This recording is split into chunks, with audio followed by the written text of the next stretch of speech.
And the Tabernacle Choir at Temple Square performed live today for the General Conference of the Church of Jesus Christ of Latter-day Saints. It marks the first time in nearly 2 years that the choir has performed.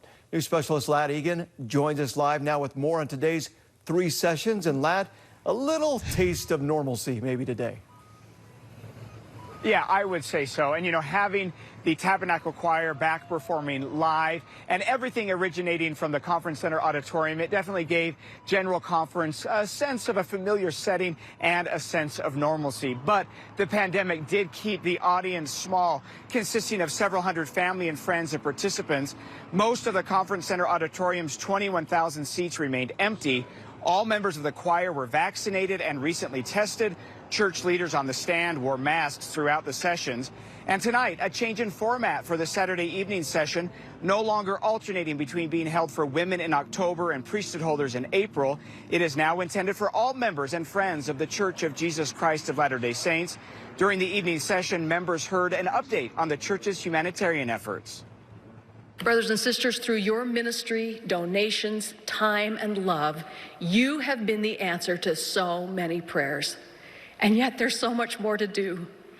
As baptized members of the church, we're under covenant to care for those in need. Sister Sharon Eubanks said the pandemic projects were a large focus over the last year and a half, but that during that time, the church also responded to more than 900 natural disasters and refugee emergencies in more than 100 countries. The church said this refocused evening session will allow more gospel topics to be taught and give more general leaders the opportunity to speak. Another highlight of today, a multicultural choir performed during the afternoon session.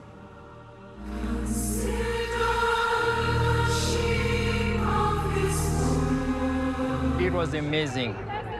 You know, it's like a dream come true. It was a big opportunity for me. This is something awesome. Wow, it was amazing.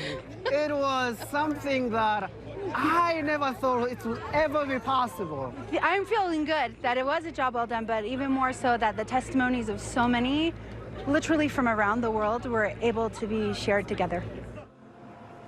At the end of the afternoon session, President Nelson and his wife, Sister Wendy Nelson, walked up the stairs to approach the choir and compliment them, making the day even more special for those choir members. This multicultural choir was formed before the pandemic, and they were supposed to sing in the April 2020 General Conference, but that was delayed until today.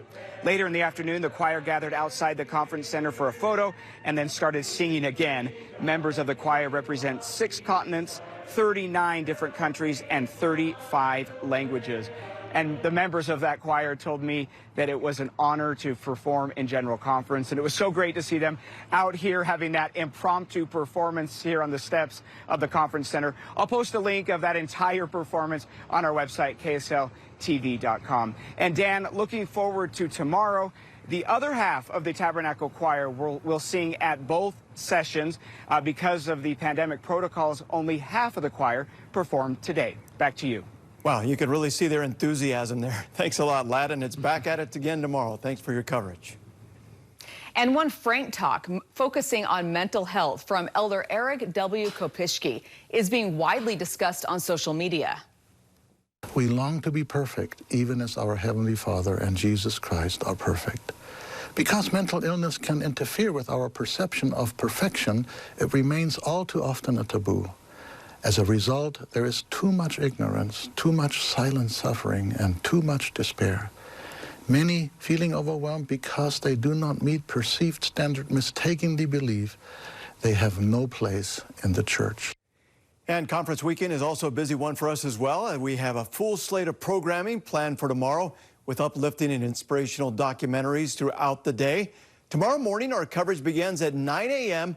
with Guided by a Prophet, followed by music and the spoken word.